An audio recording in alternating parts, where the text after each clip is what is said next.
21 నెలల నుంచి ప్రజలను ఏ విధంగా మోసం చేసింది, దగా చేసింది.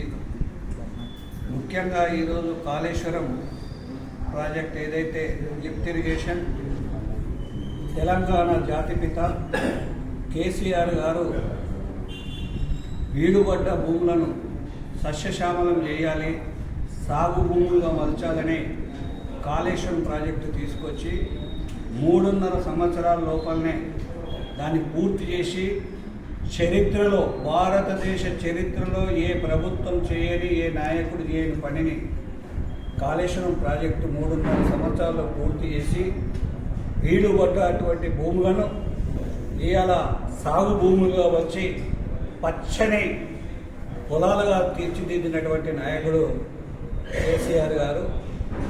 అలాంటి ప్రాజెక్టు, పెద్ద ప్రాజెక్టు మేడిగడ్డ మొదటి బ్యారేజీ దగ్గర 86 పియర్స్ ఉంటాయి. అందులో 2 పియర్స్ మాత్రమే కుంగినాయి. ఆ 2 పియర్స్ కుంగినాయి. దాన్ని మరమ్మతులు చేయకుండా రేవంత్ రెడ్డి ప్రభుత్వం కాలయాపన చేస్తూ కాళేశ్వరం ప్రాజెక్టు మొత్తం కూలిపోయిందని విష ప్రచారం చేస్తూ ఉన్నారు. వాళ్ళ మంత్రివర్గ సభ్యులు, వాళ్ళ ఎమ్మెల్యేలు, వాళ్ళ పార్టీ నాయకులు కాళేశ్వరం కూలింది అని చెప్తా ఉన్నారు. సిగ్గు, లజ్జ ఏమన్నా ఉంటే వాస్తవాలు చెప్పండి. ఈరోజు సెప్టెంబర్ 1వ తారీఖు ఇవాళ హైదరాబాద్కు వచ్చే మంచినీళ్ళు, కేసీఆర్ కట్టిన కాళేశ్వరం నుంచి వచ్చే, కొండపోచమ్మ నుంచి వచ్చే నీళ్లు కావాలని నేను ఈ ముఖ్యమంత్రిని అడుగుతా ఉన్నాను. ఇలా కాళేశ్వరం అంటే మేడిగడ్డ, సుందిల్ల, ఇట్లా చాలా 3 బ్యారేజీలతోని, అదేవిధంగా రంగనాయక సాగర్, సిద్దిపేట దగ్గర ఉన్నటువంటి రంగనాయక సాగర్ రిజర్వాయర్, మల్లన్న సాగర్, కొండపోచమ్మ 216 కిలోమీటర్ల దూరం మొత్తం మేడిగడ్డ నుంచి కొండపోచమ్మ దగ్గర దాకా ఇది కాళేశ్వరం ప్రాజెక్టు మొత్తం.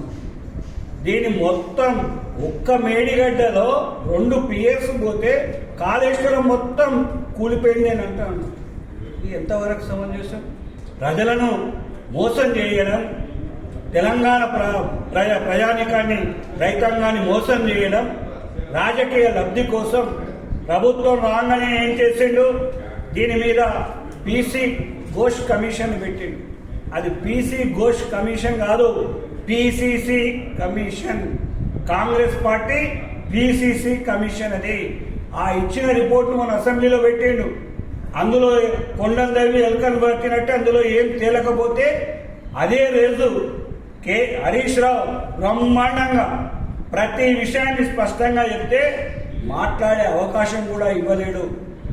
అన్నిసార్లు మైక్ కట్ చేసినా ఎంత దాటికి చెప్పిండో వారి దాటికి ముఖ్యమంత్రి కానీ, మంత్రులు కానీ సమాధానం చెప్పలేక రాత్రి దాదాపు 2 గంటల సమయంలో దాన్ని సిబిఐకి ఇస్తున్నామని చెప్పి 21 నెలలు ఈ ప్రభుత్వం, ఈ కాంగ్రెస్ ప్రభుత్వం, రేవంత్ రెడ్డి కేసీఆర్ను బద్నాం చేయడానికి నాటకమాడి ఇవాళ బీజేపీ, కాంగ్రెస్ 2 కుమ్ముక్కై 21 నెలల నుంచి చేసినటువంటి దాన్ని పక్కన పెట్టి అందులో ఏం లేదని తెలిసి మళ్ళీ సిబిఐకి అప్పచెప్పి కేంద్ర ప్రభుత్వం చేతిలో పెట్టి బీజేపీ, కాంగ్రెస్ 2 నాటకాలు ఆడుతూ ఉన్నాయి.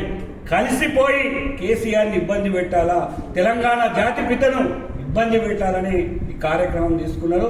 దీన్ని తీవ్రంగా నిరసనగా ఇలా పెద్ద ఎత్తున రాష్ట్ర వ్యాప్తంగా ధర్నాలు అవుతుంది. కామారెడ్డి నియోజకవర్గంలో అన్ని మండలాలలో, జిల్లా కేంద్రంలో జరుగుతూ ఉన్నది. ఇదే కాదు, నేను ఒకటే ముఖ్యమంత్రి కేసీఆర్ గారి తరఫున నేను అడుగుతా ఉన్నాను రేవంత్ రెడ్డి గారిని. అయ్యా, నువ్వు 6 గ్యారంటీలు 100 రోజుల లోపల అమలు చేస్తా ఉన్నావు. నీ ఏ గ్యారంటీ అమలు చేసినామని అడుగుతా ఉన్నావు. రైతులను నిండుగా మోసం చేస్తా ఉన్నావు. ఈరోజు రైతులకు కనీసం యూరియా ఇచ్చే పరిస్థితిలో లేదు నీ ప్రభుత్వానికి, నీ ముఖానికి అని నేను అడుగుతా ఉన్నాను. ఇలా కామారెడ్డి నియోజకవర్గమే కాదు, రాష్ట్ర వ్యాప్తంగా మొన్న మాచారెడ్డి, నిన్న సోమారిపేట, నిన్న ఎలుపుగొండ, పెద్దమల్లారెడ్డి, జంగంపల్లి, బిక్కనూరు, ఎక్కడ చూడు యూరియా కోసం. ఆ రోజు మొన్న ఎన్నికల్లో చెప్పిండు కేసీఆర్ గారు, మీరు కాంగ్రెస్ మాటలను నమ్మి మోసపోతే మళ్ళీ యూరియా కోసం చెప్పులు లైన్లో పెట్టాలన్నారు. అది నిజమైంది. ఇలా రైతు కన్నీళ్లు పెడతా ఉన్నారు. ఒక్క యూరియా సంచి కోసం మబ్బులు వచ్చి రాత్రి వరకు లైన్లో నిలబడి ఘోషపడుతున్నది రైతు. ఈ ప్రభుత్వం రైతుల యొక్క కసి నీకెప్పుడు నిన్ను వదిలిపెట్టరు. రైతులు సమయం వచ్చినప్పుడు నీకు రాజకీయంగా ఉరి తీసే పరిస్థితి తెలంగాణ రైతులు సిద్ధంగా ఉన్నారు. ఖబర్దార్ రేవంత్ రెడ్డి. ఈరోజు బీజేపీ కాంగ్రెస్ ఆడుతున్నటువంటి ఈ దొంగ నాటకానికి తెరదించండి. తెలంగాణ ఉన్నంత వరకు కేసీఆర్ చరిత్ర ఎప్పుడు కేసీఆర్ జాతిపితగా నిలిచిపోయే పనులు చేసిండ్రు. తెలంగాణను ఇలా వచ్చిన 9.5 సంవత్సరాలలో కొట్లాడి తెచ్చిన తెలంగాణను దేశంలోనే నెంబర్ 1 రాష్ట్రంగా తీర్చిదిద్దింది. ఇలా ఏమైనాయి హామీలు? ముసలోళ్ళకు అవ్వకొక్కలకే ఇస్తున్నారు. అమ్మకు తాతకి ఇద్దరికి ఇస్తా 2,000 4,000 పెన్షన్ చేస్తా అన్నట్టు చేసిండా? 18 సంవత్సరాలు నిండిన ఆడబిడ్డలకు 1వ తారీఖు నాడే 2,500 నెలకి ఇస్తా అన్నాడు. ఇచ్చిండా? 2 లక్షల రుణమాఫీ చేస్తా, అందరికీ చేస్తా అని చెప్పిండు. 50% కూడా చేయలే. చేతులు ఎత్తేసినా నేను అందరు చేసినాను. ఇది మోసం కాదా? రైతులు అన్ని గమనిస్తా ఉన్నారు. ఇవన్నిటినీ తప్పించుకోవడానికి, ఇచ్చిన హామీల నుంచి తప్పించుకోవడానికి, మళ్ళీ ప్రజలను మోసం చేయడానికి బీజేపీ కాంగ్రెస్ ఏకమై ఇలా సిబిఐ అని పెట్టి కాళేశ్వరం మీద డ్రామా ఆడుతున్నారు. ప్రజలు గమనిస్తా ఉన్నారు. మీకు ప్రజా కోర్టులో తప్పకుండా శిక్ష పడుతుంది. ఖబర్దార్ Revanth Reddy, Congress party BJP party అని హెచ్చరిస్తారు.